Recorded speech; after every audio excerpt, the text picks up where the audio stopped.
Imagine being able to rewatch your favorite TV show with your best friend, who has literally never seen an episode before. That's our premise, and what we hope will set us apart from the other Office podcasts you may have stumbled across. So welcome to Bears Beats Bobbleheads, Talkin Office, the podcast where three brave souls discuss every episode of The Office, from pilot to finale, and we get a fresh reaction from someone who has just watched the episode for the very first time in their life only hours before. Enjoy the show.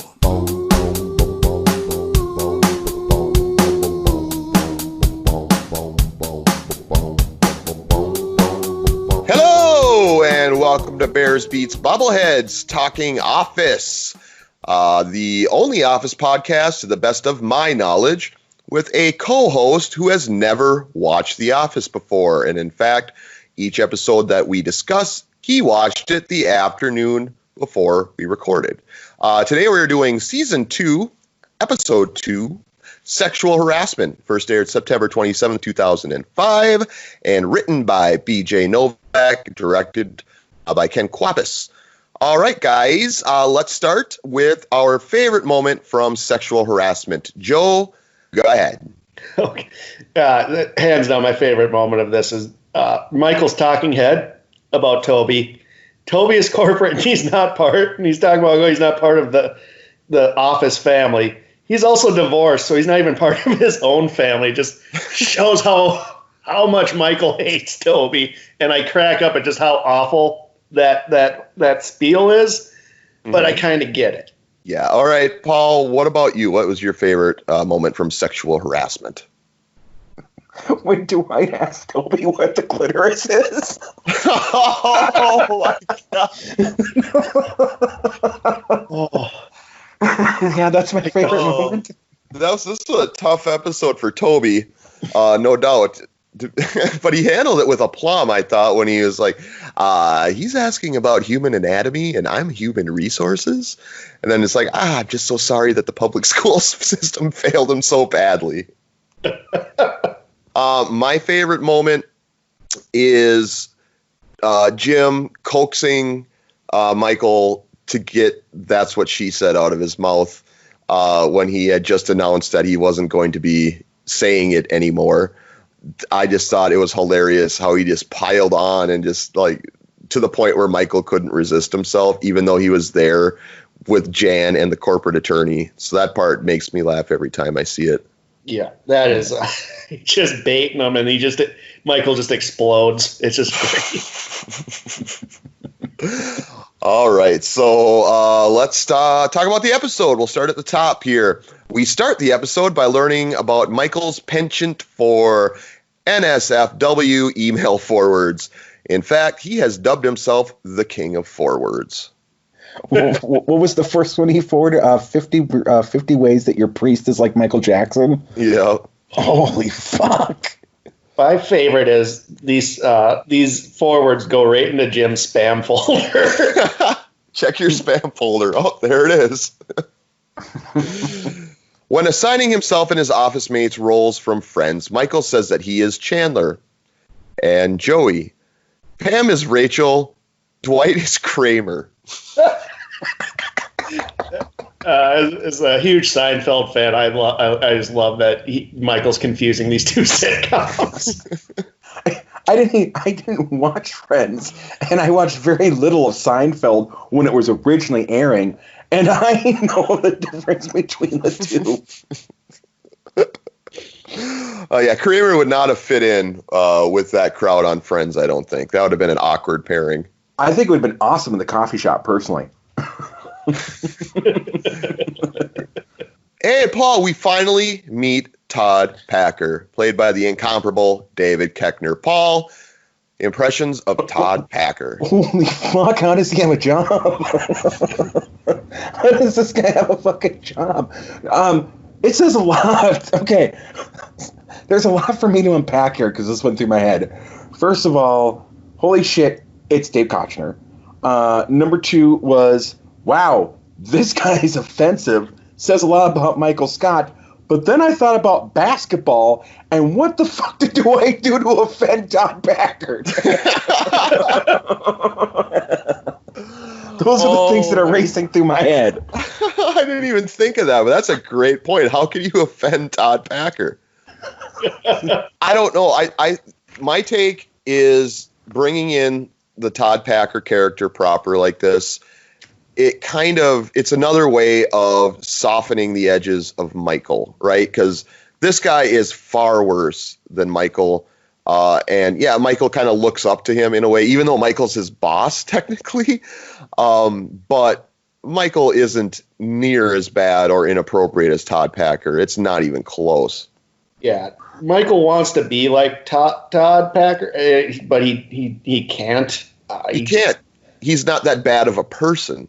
No, and yeah, it's so this kind of gives us a little more insight on like why Michael is the way he is, for me at least. Like he's kind of emulating like what Packer would maybe do in a situation. Mm-hmm. You hit what I was thinking too, Joe, on that, because the talking head of Michael, when he's explaining how they met the twins, and they told him that they were brothers, so they took him back to the motel and Todd fucked both of them. And he's talking about like it's like great memory of it. Yeah, like he's that is a happy memory of Michael Scott, and I'm like, oh, you are a sad person. But hey, what has two thumbs and hates Todd Packer? This guy. I love that line. I love that too. It's palpable how much the people in that office despise Packer. Like Michael can't see it, but you like us as the fly on the wall, we can just see just how uncomfortable Phyllis is when he's telling his stories, and like how annoyed Jim and everybody else is. Like people don't like this guy except for Michael. I will say, I worked with a guy that was like a Todd Packer, and everyone hated him. Was he also a traveling salesman? He wasn't. Well, yeah, somewhat. I mean, he was a sales guy, and he would go out sometimes. Yeah, but he would sit on people's desks and call them gay or do whatever. I mean, every one of us in this particular office were part of his bullshit. And I left the company before he did, but I was told that when he eventually moved and he wasn't there anymore, everyone was like, "Thank God he's fucking gone." Paul, did he have a vanity plate dedicated to William Hung? Oh my God. Big William Hung fan? What is ask me that? Oh yeah, that was great. And the reason for that, of course, is because Packer got a DUI, so Ryan was assigned to drive him around, which a DUI might be kind of a crippling blow for a traveling salesman. Oh, something tells me Packer doesn't care. I don't think Packer gives a fuck. All right, moving on. We learned that Pam's mom is coming to visit. Yes. And I will say I didn't expect her to show up. I did not expect Pam's mom to show up the whole episode. Oh. Any particular reason? Just because Pam's kind of what I'm used to season 1 is she's kind of the mopey, sad things, bad things happen to her. She's kind of the butt of the office jokes. Mm. So I kind of assumed that was going to be a running thing where her own mom wouldn't come see her. Fair enough. In Michael's office, Toby explains to Michael that the company has asked the branches to go over their sexual harassment policies because of some explicit emails that the now fired CFO of the company had sent to his secretary. The king of forwards feels threatened by this development. Oh yeah, he's afraid his hilarious forwards are no longer going to be a thing. Like he gets so much joy out of other people's comedy. He hasn't even had a chance to forward out Dwight's monkey sex video yet, you know? Oh my God. Oh my God. And let's not forget though, according to Todd Packer, a completely different reason is why the CFO was fired. Oh yeah. Most sexist story I think I've ever heard on a TV show. Yeah, holy shit, how they got away with that. How great is David Koechner though at playing that type of character? Like, you know, he's obviously kind of gotten a little typecast in his career, but I can't picture anybody playing it as well as he does. I mean, he's so loathsome. He's perfect for the role, and I also love it because this is kind of like a mini like Anchorman reunion. Mm-hmm. So like when I first saw this, I was really happy to see Champ in the office with Brick. And I agree with you, Scott, that, I can't picture someone playing a character like this as well as him, because even when he's awful, he makes it funny in the way that he delivers it. Right. Yeah, that's the talent of the actor there. Mm-hmm. Michael ventures down to the warehouse to get some material, and Daryl and Roy instead proceed to razz Michael about his little package. Did any of you guys notice that as they're laughing at him at the end, there's like a sheep or a goat noise or something? Like a bah! I've always wondered where that came from. Yeah, rewatch it again, because like right at the end, there's like a bah! Was it one of them like making the noise at him, maybe? Not that you can see on camera, like on the picture. They're all just laughing a normal laugh. There's nobody visibly making that noise. So that was just a weird moment. I didn't know if you guys caught it or not. No, I didn't. I was listening to it. I had the headphones on when I was watching this episode. So, wow, I'll have to go back and check that out. Yeah, listen for the bah. I just like making that noise. Pam announces to the office that her mother is coming for a visit. And what's Kevin's response? MILF. MILF. MILF. Thanks, Kevin. I like Pam's response. She's just like, thanks, Kevin. Yep. Thanks, Kevin. All right. Let's leave it there and go to our first break. But we will come back and we will talk more sexual harassment here on Bears Beats Bobbleheads Talkin' Office.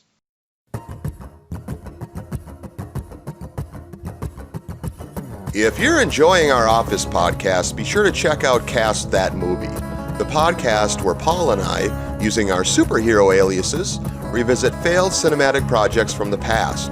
We discuss what went wrong, and then we try to fix the mess by going back in time and recasting the project with a cast we feel would have elevated the material. We also assign a new director/visionary. Because you can never have too much of a good thing, we also conjure up a dream project of something we would like to see made into a film, and we cast that as well. So find Cast That Movie on Spotify, SoundCloud, YouTube, or at our home at thejodown.blog.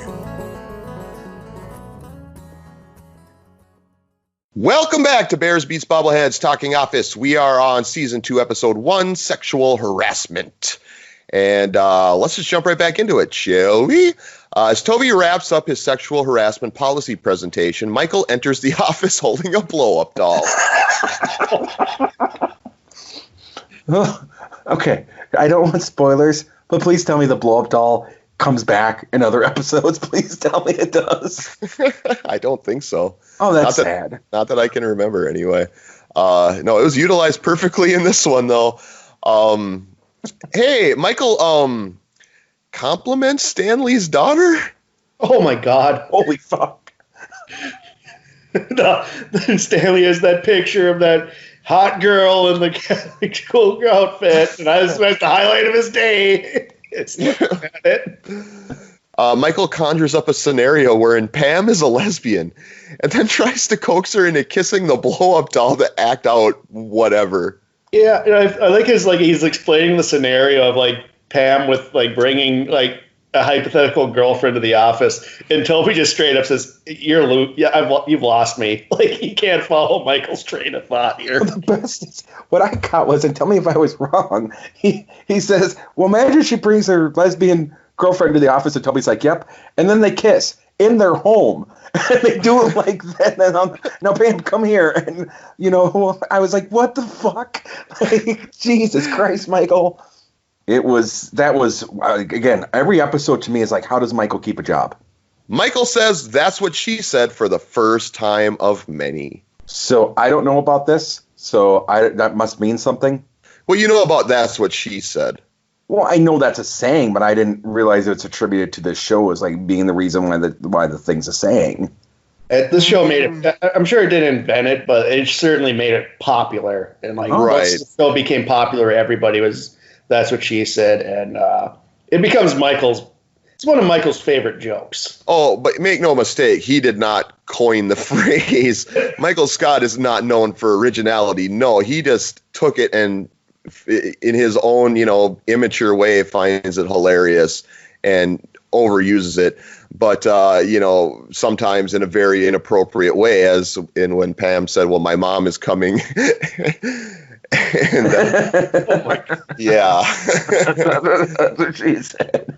When he stops himself, realizing, whoops, nope, that's a little too far even for me.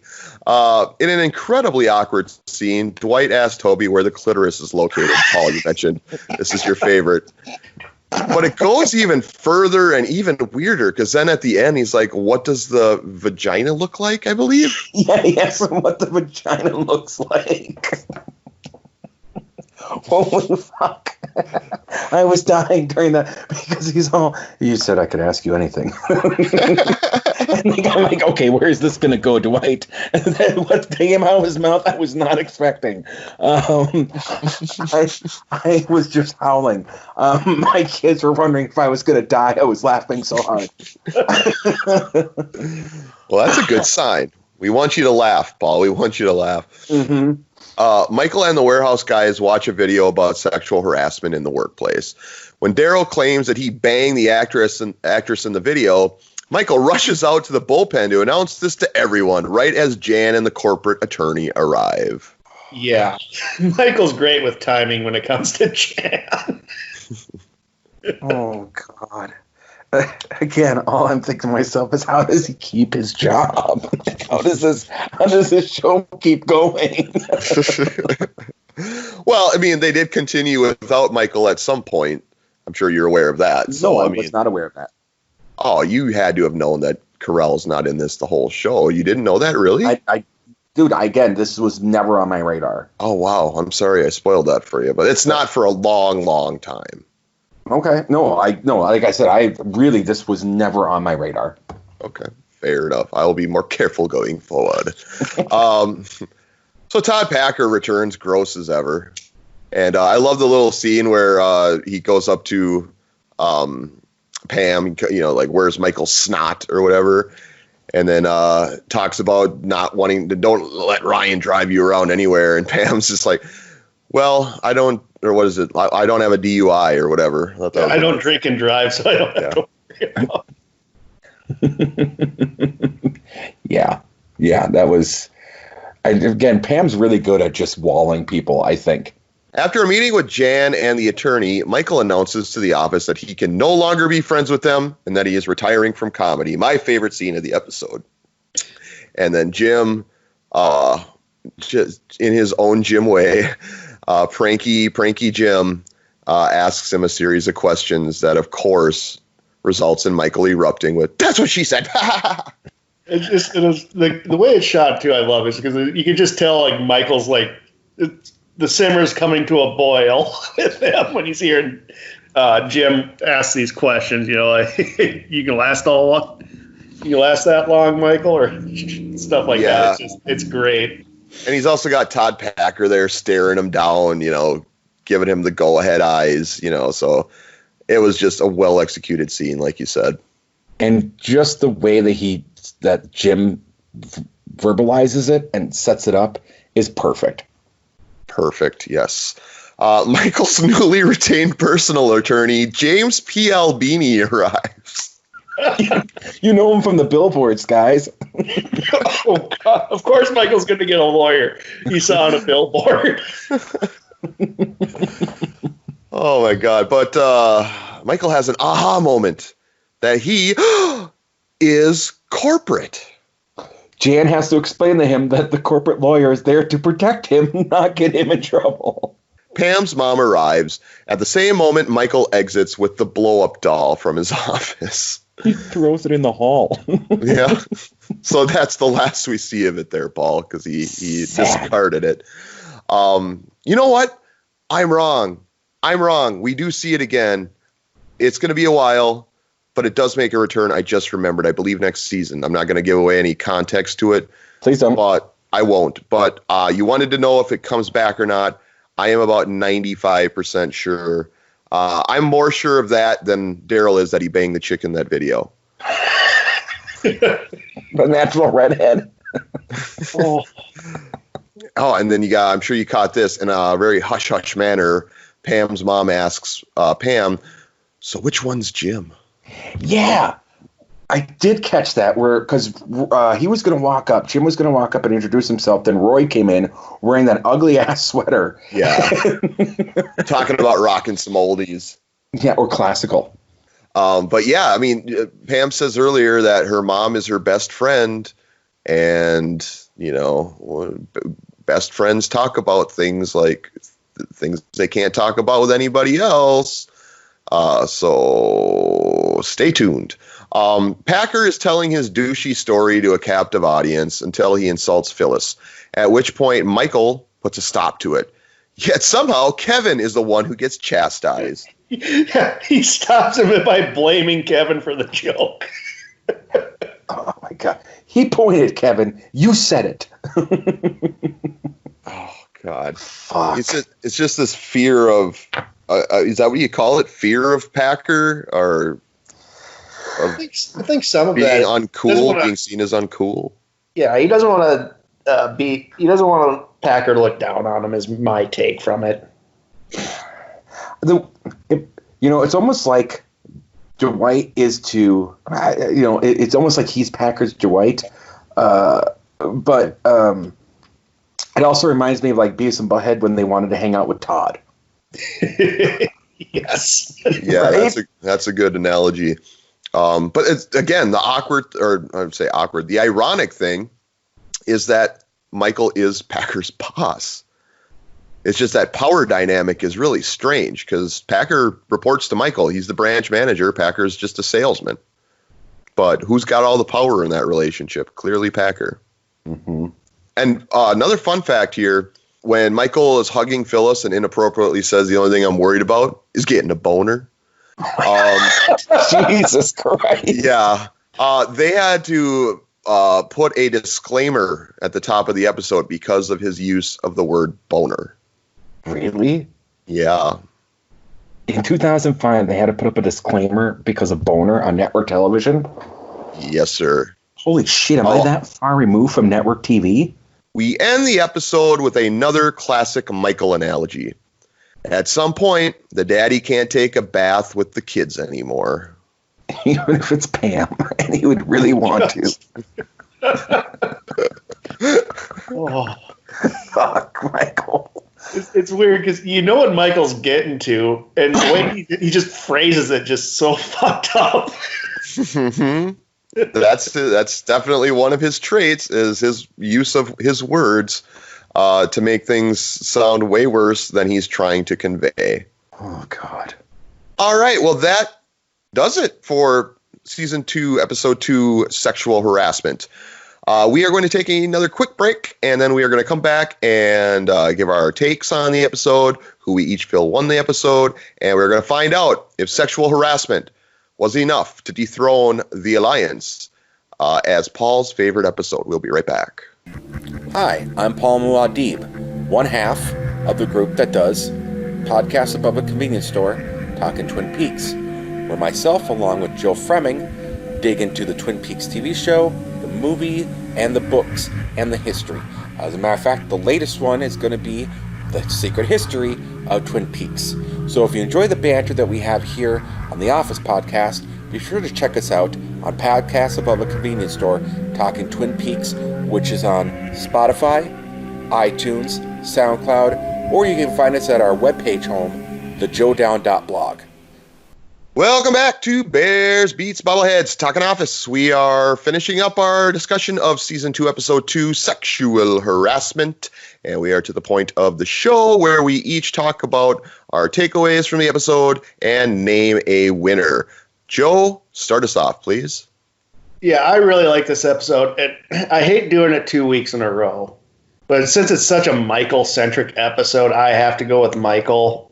He's the one who does most of everything in this. It's just so leaned heavily toward him that it's hard for me to. They didn't really have a lot for the other characters to shine, in my opinion. So yeah, I'll have to give this one to Michael. It's going to be a rare one where I give a character 2 in a row. I don't want to agree with you again, so I'm trying to find a justification to pick somebody else. I can't pick Packer. Yeah, it's got to be Michael, right? I mean, he's got all the funniest lines. Jim is close to me purely because of that exchange where he gets Michael to say that's what she said. But yeah, you're right. I mean, Michael has all the best lines in it for the most part. It is centered around him and his immaturity, and Steve Carell is brilliant as always. So I'm going to go with Michael as well. And yeah, I really enjoyed this episode too a lot. Not quite at the level of the Dundies for me, but it's very solid throughout. I laugh a lot. Paul, what about you? Yeah, I mean, you're right. It's hard not to give it to Michael because everything is focusing on him. And again, he redeems himself a little bit at the end when he stands up for Phyllis, even though he does it in the wrong way, and eventually hugs her and kisses her and tells her he's getting a boner. But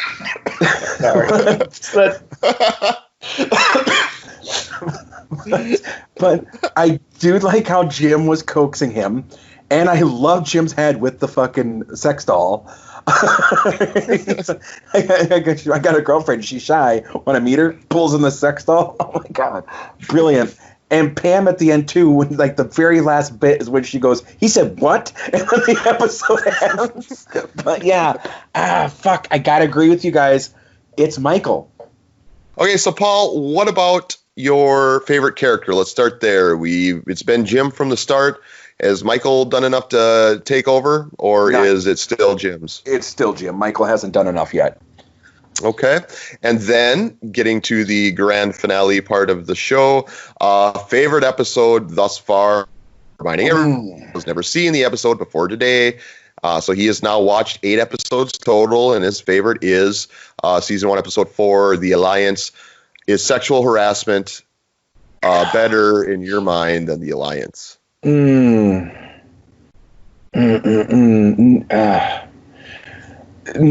it's up. Like I would say this is probably like I would say it goes Alliance Diversity Day this one than the Dundies.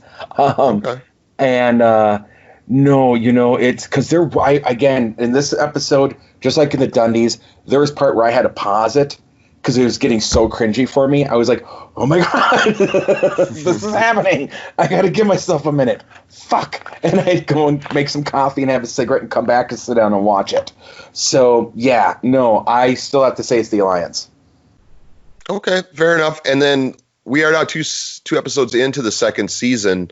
I know when we ended the first season, you really loved the middle. But then the last 2 episodes kind of fell off a bit for you. Are you happy or satisfied with the turnaround here as far as the first 2 episodes of the second season? Oh, yes. Yes. If this is how the first season would have opened is along this line, I would have been a lot better. Yeah. I mean, outside of like Diversity Day, obviously the Alliance, and maybe health insurance. Everything else in that first season was really weak. So far in this season, it's just boom, boom, 2 really funny, great episodes. Right.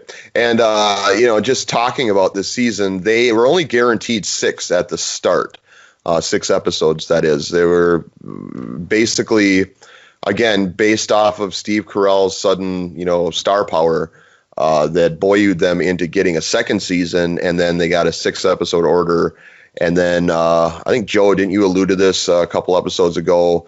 The season as it goes, they were never sure how many they were going to get to make, how long it was going to go on. So it feels to me like they're just really kind of going for broke as far as the funny and taking chances, I guess, like throwing the word boner into the episode. Wow. I didn't know any of this. I just thought everyone loved the show. Okay, well, with that, we are going to put an end here to season 2, episode 2, sexual harassment. Actually, I'm going to do that bit over because I don't remember what season 3 or episode 3 is. So I got to look that up here quick before I do the tease. 1 second, guys. Office Olympics is the third. Oh, right. Okay. All right, well, that's going to do it here for season 2, episode 2, sexual harassment. We will be back next week, as we are each and every Wednesday. We will be discussing season 2, episode 3, Office Olympics. Until then, he's Joe, he's Paul, I'm Scott, This is Bears Beats Bobbleheads Talking Office. We will talk to you next week.